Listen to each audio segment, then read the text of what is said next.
York's only local show is back on its new home on York's only local station.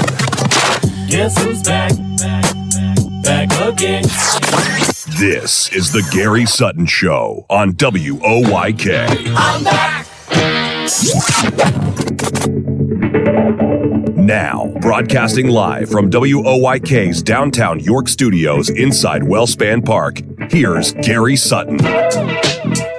And it's 7:05. I am Gary Sutton. I'm going to ask you to turn my mic up a little bit here, as not really hearing it that well right now. But if we could take that up a little bit, I would be in your debt, Mark. But Mark McKenzie with you here this morning as we are coming to you live from Wellspan Park. Thank you, Mark. Coming to you live from Wellspan Park. And I want to remind you, if you can go to Facebook and check out Gary Sutton Show, we have a question up there every single day, and today is no different from that. And you're welcome to check in on our question today. How do we get back we the people again? I'm going to talk about that this morning at 8:35 on a little soapbox thing, and I'll tell you about my thoughts on that. It might be different from what you've heard before, but how do we get our power back as we the people? And you can get in there and answer that question at Gary Sutton Show. While you're doing it, please like us there. And also, if you can let people know that we're on 6 to 9 every day right here on 989 WOYK.com or at 98.9 or 1350 AM, 98.9 being the FM, we would like to have you tell your friends. We're building up our audience right now. We're starting something brand new. We're York's only local talk show, and we love to talk to all of York and York County and the surrounding area every single day. So we want to get you to be part of our family.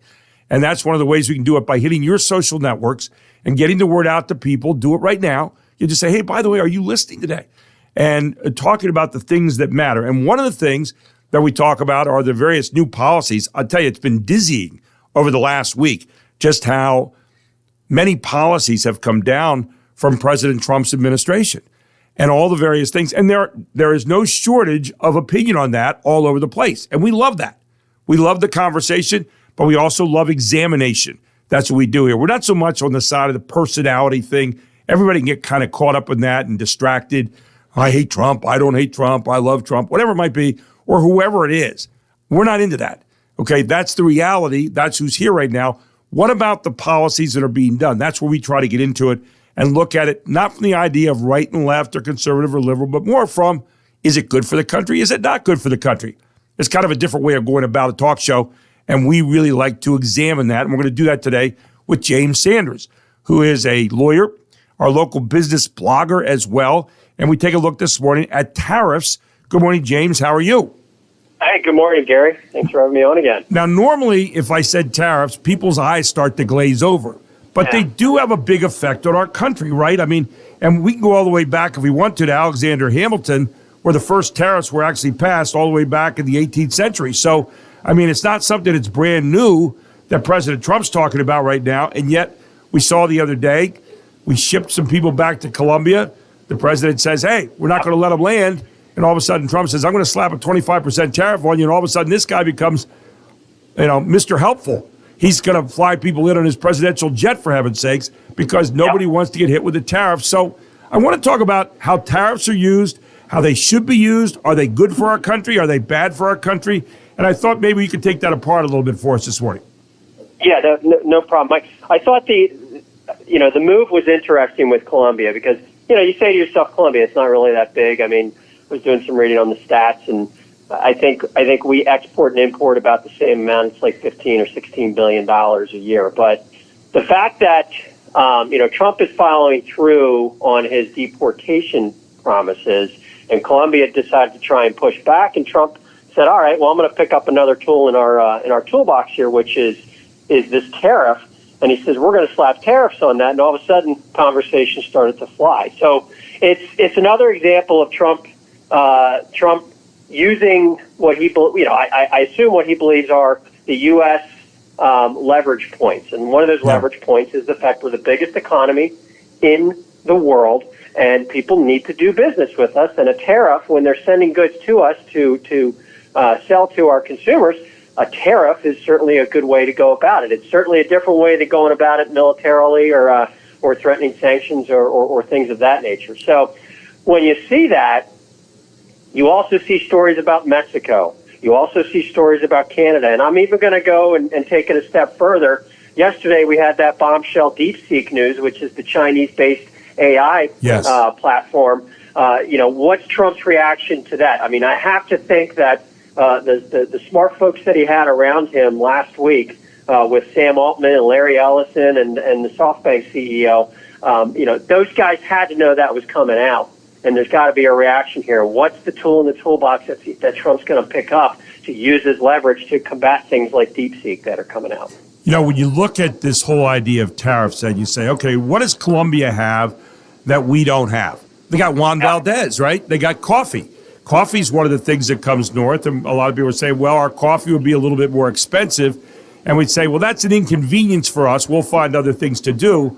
But on the other side, for Colombia, that's major. I mean, they're not as big an economy. They're not carrying the GDP that we're carrying. And so thus they're going to get nailed badly while we have an inconvenience, right? Your thoughts on that? Yeah, no, I think coffee is one thing, and that's what you're seeing in the press reports. But don't forget about the other major export that typically comes out of there, and that's the illegal drug trade. Yeah. And how much of that is going on the backside, and Trump saying, all right, you want to go fight against these cartels? How much is it worth to you? Because we'll come in and support you as well. I don't know whether that's coming out, but that's a story that I think will be coming down the line. But the coffee export, definitely. You're gonna really cripple a private industry when that private industry really needs to stand up on its own and fight against the illegal drug trade down there. Is this something that's being used for the wrong reasons right now? I'm picking up a little bit of interference here on our mic, but is it something that is being used for the wrong reasons? In other words, should it be used for a club? It has been used for negotiations tools over the years, and we've seen that all the way back to Alexander Hamilton. There have been times where it's hurt our country, where we have tried to say, okay, we're protecting our goods, and yet today, where we have such a worldwide economy, where a lot of things are made and put together maybe here in the United States, but come from all over the world, are we now kind of cutting our nose off to despite our face a little bit here in the long run, where it's going to hurt us? And we say, well, the best products we want to buy are actually coming from somewhere else. And so we're being shut out of those, or being told we're going to have to pay more to buy a lesser product that might be made here in the United States. Your thoughts on that, Jim? Or James? Yeah, no, I mean, I think it's when it's worked, and when Trump saw it the first go around, he saw that it worked, and he saw that things started to, spin up more in the United States. Do I think you can overdo it? Absolutely. Do I think an isolationist policy is the right way to go? No. We're a global economy right now. But that being said, enforcing the rules of the game and squaring up some of the inequities that are going on, like, for example, the significant trade deficits that we have currently with China, right, and then seeing what happens in the lights of COVID when things get shut down and all of a sudden we get inflation out of control and we're exposed because our supply chain isn't shored up. That's where I think it's important that we use that tool in the toolbox, which is the tariff, to say enough's enough. Let's start bringing some of that stuff home. So basically, it's in the moment right now. Whether it's good or it's not good, what you're saying, unless I'm misreading it, is whatever moment we're in, it's going to gain a little bit more importance or a little bit less importance based on how we see our economic condition right now. I don't mean to sound too general, but that's my thought. No, it's assisting and bolstering our own supply chain internally. And that's been a problem that's been going away for years and years and years. And to be overly reliant on a certain region of the U.S., namely China, that puts this country at risk. And then you add on top of that, the debt borrowings and things of that nature, and it puts us in a really bad spot. It's a bad business move that we've made over the years, and it's time to bring that back. So the tariff actually helps to correct the bad business move we made over a period of time, is what you're saying. That's what the hope is. That's what we're all watching here, so we'll see. Yeah, we're going to see how it all turns out. I think a lot of people, the verdict's still out of that, and I've heard different people who are opposed to it say, oh, it's going to kill our country, it's going to hurt us, we're going to be paying more, we're going to have to do a lot more in terms like coffee with Colombia, or like various kinds of things with China that we're trading. But at the same time, we want to get back to where I think we do have an equal ground that we're dealing on. And I think that's what you're saying right here. Let's get back to equal ground where we don't have these trade deficits, or we're not really dealing on the bottom end of the whole thing. And Trump seems to think that this whole idea of the protective tariff or the tariff period is going to be the way it's going to equal that back up again. Yeah, no question. I mean, the same people that are sitting there saying the tariff's bad are the same people that are saying that, well, we have income inequality, inequity here in the United States. Well, what's going on? That the jobs are going overseas, and we're losing that manufacturing trade, which is punching our middle class right now. You can't have it both ways. So Trump's trying something new, and we're going to see if this works. It's proven to balance it to a degree, but again, I'm willing to give it a shot. I'm willing to be supportive of it. I'm anxious to see how it all works out in the long run. We'll be following it along the way, and I'm sure this is not the last time you and I will be talking about that.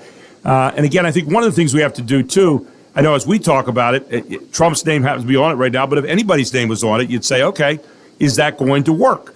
And take the personality out of it and look at the policy itself. Is that a good policy?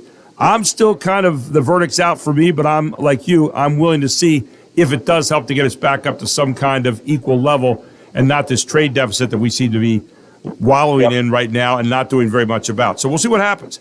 Hey, James, always good talking to you on a Tuesday morning. We'll look forward to getting together same time next week. Does that sound good? That sounds good, Gary. Thanks again. Thank you, my friend. Have a great week. James Sanders with us here this morning as we take a look and analyze the whole idea of the tariff. You're going to hear about it in upcoming days. It is being used as a weapon, a negotiating tool, a bargaining tool, however you want to look at it.